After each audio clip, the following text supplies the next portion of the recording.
안녕하세요. 방콕에서 부동산 에이전시를 운영 중인 고마저씨입니다. 오늘은 새로 나온 프로모션 콘도가 있는 지역에 대해서 살펴보도록 하겠습니다.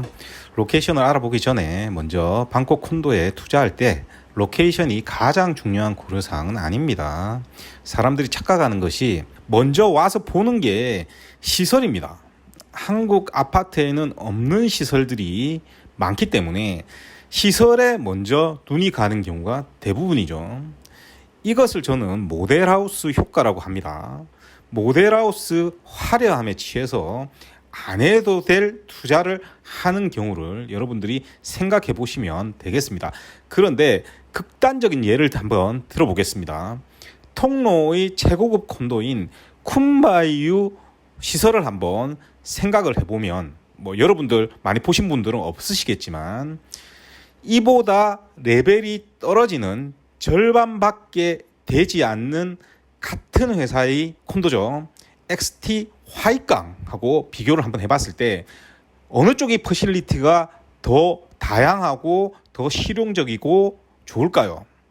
애초에 쿤바이유의 퍼실리티 시설은 고급스럽게 지어진 것 이외에는 별로 나을 것이 없습니다. 또 다른 예를 들어 고급 콘도를 주로 짓는 레이먼드랜드의 퍼실리티의 경우에는 더 볼 게 없습니다. 콘도가 레벨이 높아지면 시설이 좋아진다는 생각은 버려야 됩니다. 절대 그렇지 않습니다. 이건 저하고 상담을 많이 받아보신 분들은 이 얘기를 많이 들어보셨을 겁니다. 즉 퍼실리티가 아예 중요한 것이 아니다. 이것은 아닙니다. 하지만 퍼실리티가 콘도의 투자성에 정말 많은 영향을 끼치냐 한다면 그렇지 않습니다.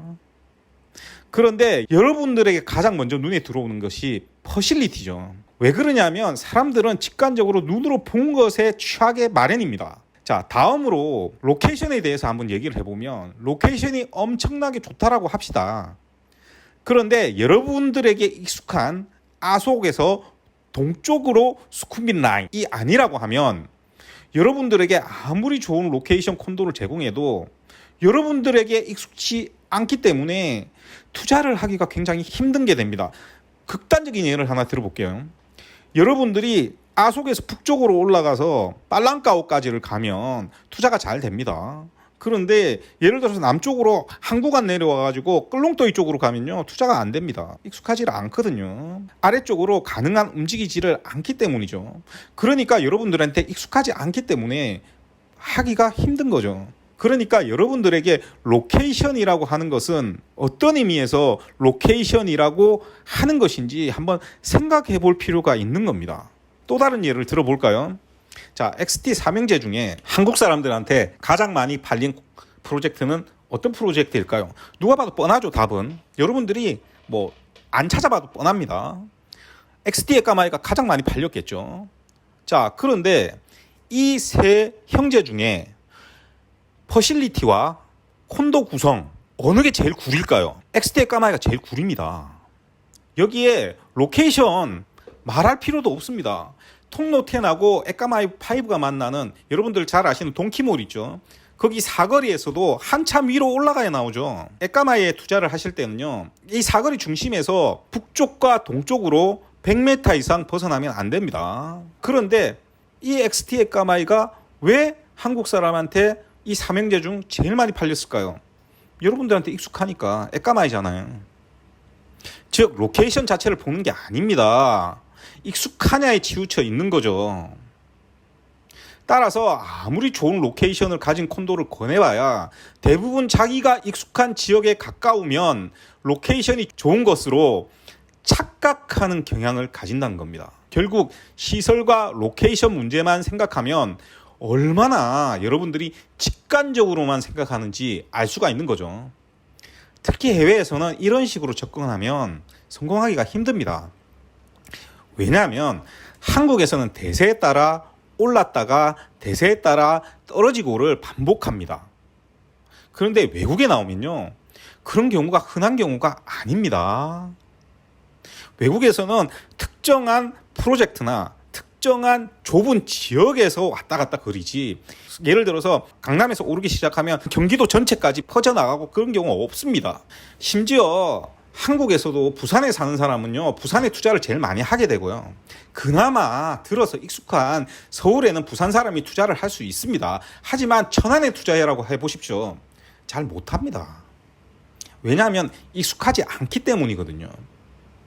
이것을 지리도 잘 모르는 외국에 적용을 한번 해보십시오. 예를 들어 제가 전철이 건설되고 있다고 해서 한국처럼 아무데나 투자해봐야 한국처럼 금세 역 주변이 역세권으로 형성되지 않는다고 여러 번 말씀을 드렸습니다.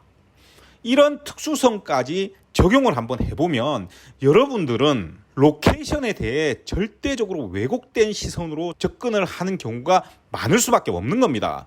그러니까 3억 들고 내가 더 익숙한 곳에 살 수 있나 없나 기웃기웃 거리다가 사지 말아야 할 콘도의, 사지 말아야 할 면적의, 사지 말아야 할 유닛을 사고 마는 겁니다. 자, 그런데 더 중요한 것은 이 로케이션도 시설도 아닙니다. 사실 가장 중요하고 여러분들이 절대 알 수 없는 부분은 가격입니다. 간단하게 예를 들어서 설명을 해보겠습니다. 자, 1층에 101호가 있고요. 40층에 4001호까지 있다고 합시다. 가장 로얄층은 당연히 4001호가 될 가능성이 많죠. 여기가 100스퀘어미터라고 가정을 하고 101호는 25스퀘어미터의 스튜디오라고 가정을 합시다. 그러면 스퀘어미터 가격, 즉 제곱미터당 가격 차이는 한 지역에서 균일할까요? 균일하지 않을까요? 절대 균일하지 않습니다.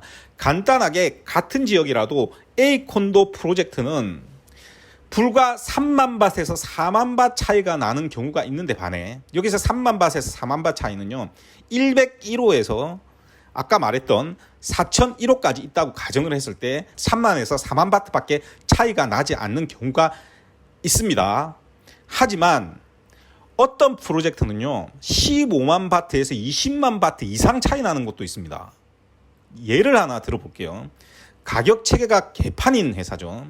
오리진 콘도 한번 봅시다. 이것을 지금 부동산 사이트로 한번 찾아봅시다. 바로 그러면 더 오리진 통로로 검색을 한번 해보겠습니다. 그러면 허위 매물 같이 보이는 것을 제외하고요. 보면 20층 32.5 스퀘어미터가 스퀘어미터당 가격이 22만 바트 정도죠. 그런데 최고가를 검색하면요. 54층에 66.44 스퀘어미터가 스퀘어미터당 가격이 33만 바트 정도가 나옵니다. 이걸로 끝일까요? 제가 허위 매물이 너무 많다라고 했죠. 이 부동산 사이트는요. 그래서 허위 매물이 좀 적은 사이트로 가서 최고가를 다시 한번 확인해 봤습니다. 그러면 같은 면적인데 스퀘어미터당 가격이 37만 바트가 나옵니다. 그러니까 지금 우리가 확인한 최저가는 20층임에도 11만에서 15만 바트 차이가 나는 겁니다. 그러면 그보다 더 저층이었을 경우는 얼마나 차이가 나겠습니까? 자, 그러면 하나 더 봅시다. 195를 한번 찾아보겠습니다. 요거는 빨랑까워 있죠. 자, 그래 보시면 저층 3층이 25.5 스퀘어미터가 스퀘어미터당 13만 바트에 나와 있습니다. 근데 39층을 보시면 20만 바트가 넘죠. 근데 여기는요 61층짜리입니다. 바로 이 점이죠. 지금 부동산 사이트를 사용한 이유가 이렇게 부동산 사이트를 사용한다고 하면 최저층과 최고층 사이의 가격을 정확하게 알 수가 없습니다. 그런데 또 하나의 문제가 있죠. 이것이 외국인 쿼터인지 내국인 쿼터인지 도무지 알 수가 없는 겁니다. 그런데 외국인 쿼터 가격이라면 훨씬 더 비싸겠죠. 그러니까 같은 유닛을 외국인 쿼터와 내국인 쿼터 간에 어느 정도의 간극이 있는지조차 여러분들은 알 수가 없습니다. 그러면 저 가격이 지금도 이만큼 차이 나는데 실질적으로는 더 많이 차이 날 수도 있는 겁니다. 여러분들이 방콕에 오셔서요. 저처럼 부동산 법인을 만드는 것만 가지고도 안 되고요. 어느 정도 가격 정보를 투명하게 받을 수 있는 위치에 있어야 됩니다. 그렇지 않는 한 여러분들은 콘도를 살 때 이 가격이 합당한 가격인지 정확히 확인할 방법이 아예 없습니다. 여러분들 스스로는 이 가격이 정확하게 합당한 가격인지를 알 수가 없다는 겁니다. 그래서 제가 워크인이 망한다는 겁니다. 그것은 로또나 마찬가지가 되는 겁니다. 그러니까 콘도에 가서 가격표를 받아도 마찬가지고요. 어떤 방식으로 가격을 받아도 마찬가지인 겁니다. 그러니까 여러분들이 저처럼 여기서 돈 들여서 사업하면서 정보를 구할 위치에 있지 않는 한 여러분들이 할 수 있는 방법은요, 딱 한 가지입니다. 자신을 속이지 않는, 가격뿐만이 아니라 로케이션과 콘도 자체 구성 등을 비롯해서 모든 세부적인 내용을 알고 비교할 수 있는 사람을 찾아서 의지하는 방법밖에 없는 겁니다. 왜냐하면 건설사 매니저들은요, 가끔씩 저도 쏘게 먹으려고 합니다. 제가 최근에 노블 디스트릭트 9 판매 포기했죠. 이유가 뭐냐면요, 컨디션에도 문제가 있습니다. 분명히 컨디션에도 문제가 있습니다만 매니저들이 말이 계속 변해요. 실제 제가 원하는 유닛을 받는다고 해도 제가 예상했던 가격보다 비싸고요. 말이 계속 변하니까 신뢰를 할 수가 없어요. 왜? 이 회사는 저하고 거래를 거의 안 해본 회사거든요. 그러니까 제 성격을 모릅니다. 이 부분을 이날 고객분이 한 명 같이 갔었습니다. 그래서 이 고객분이 제가 하는 걸 체험하신 분이 계십니다. 그분은 아실 겁니다. 그만큼 이게 쉬운 일이 아닙니다. 간단하게 제가 작년에 라이프 아웃 하이프를 많이 팔았습니다. 그런데 어느 유닛을 팔았는지는 그 사신 분들만 아실 겁니다. 제가 최고의 위치에 최고층에 최고의 유닛만 팔았습니다. 제가 딱 골라서 그 유닛들만 딱 달라고 해서 팔았죠. 그런데 제가 판 제일 비싼 유닛이라고 해봐야 지금은 밝힐 수 있지만 스퀘어 미터당 가격이 14만 바 정도입니다. 제가 판 콘도들이 최고가를 받아야 하는 콘도들이지만 지금 당장 부동산 사이트만 확인해도 제가 판 콘도들이 최고가가 아닙니다. 제가 판 유닛보다 훨씬 못한 유닛이 더 비싸게 나와 있습니다. 이것에는 이유가 있습니다. 하지만 비밀이기 때문에 알려드릴 수는 없습니다. 자, 그런데 중요한 내용은 앞에도 나와 있습니다. 라이프 아속 하이프와 같은 빨랑까오의 비슷한 시기에 준공된 콘도의 최고 가격들을 보시면요, 대부분 20만 바트가 넘습니다. 위에 언급한 195도 그렇죠. 자, 이쯤에서 여러분들이 지금껏 인터넷을 많이 보셨으면 아마 실패했다는 내용이 대부분이었을 겁니다. 왜 그런 내용이 많은지 어느 정도 이해가 되셨을 겁니다.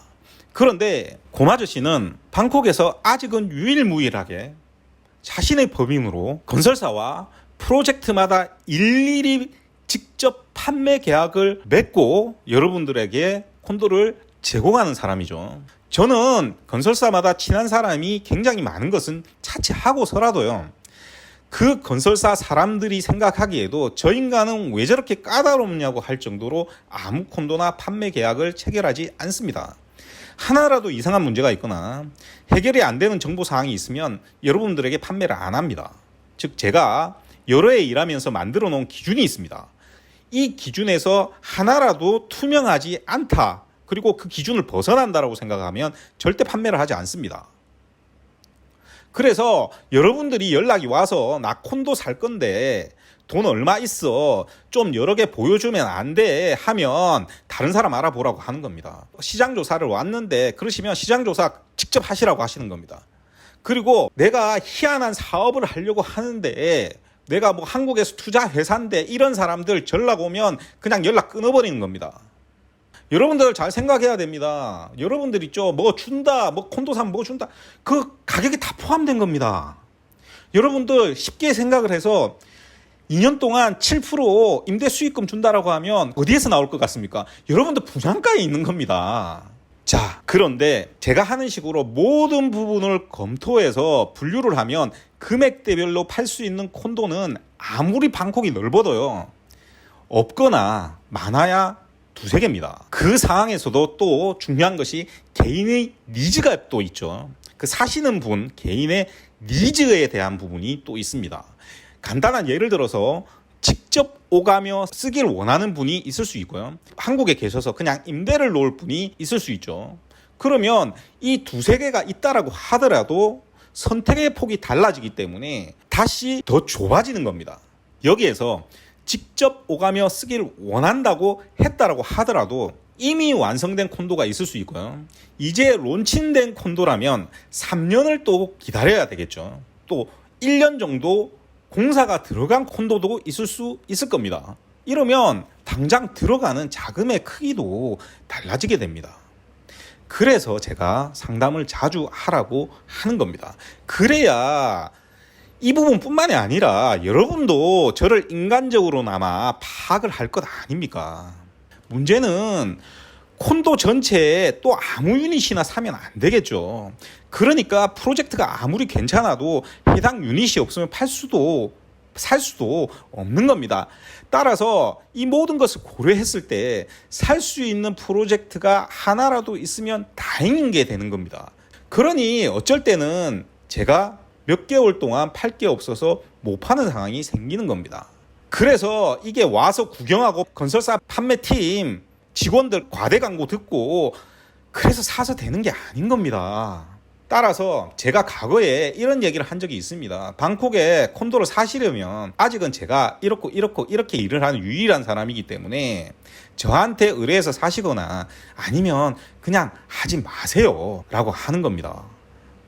그런데 고마 아저씨 정말 재수없고 정말 싫다 그러시면 저처럼 일하는 태국인이든 중국인이든 그 사람이 운영하는 에이전시를 찾으라고 제가 누누이 강조를 하는 겁니다. 사실 사람을 찾지 않으실 거면요 해외 부동산 투자는 하시면 안 됩니다. 제가 이거는 진짜 진심으로 말씀을 드리는 겁니다. 자, 오늘은 사실 새로 나온 프로모션 콘도에 대한 로케이션에 대한 설명을 하려고 했습니다. 그런데 이 앞부분을 짧게 언급한다는 것이 너무 길어졌거든요. 그래서 로케이션 내용은 내일 밤에 업데이트를 하도록 하겠습니다. 사실 이거 길어진 데는 이유가 있습니다. 어쩌면 지금껏 제 유튜브를 보신 내용 중에 가장 중요한 내용일 겁니다. 사실 끝까지 들으신 분들은 앞으로 뻘짓을 하지 않으시는 분들이 많으실 겁니다. 하지만 사람들은요 얘기를 해봐야 소용없는 부류들이 굉장히 많습니다. 제가 그래서 한국인들을 만나는 걸 굉장히 꺼려하죠. 저는 정말 고객가 아니면요 사람을 만나지 않습니다. 왜 그러냐면요 사람들은요 지구가 둥글다고 얘기를 하면 자기가 안 보면 안 믿는 인간들이 있습니다. 그래서 지구가 평평하다는 것을 직접 보고 싶다고 사제 미사일 만들어서 타고 올라가다가 죽고 하는 겁니다. 오늘 못다한 프로모션 로케이션에 대한 내용은 오늘 작업이 너무 힘들기 때문에 내일 밤에 다시 업데이트를 해드리도록 하겠습니다. 자, 오늘도 들어주셔서 대단히 감사하고요. 이상 저는 방콕에서 고마저씨였습니다.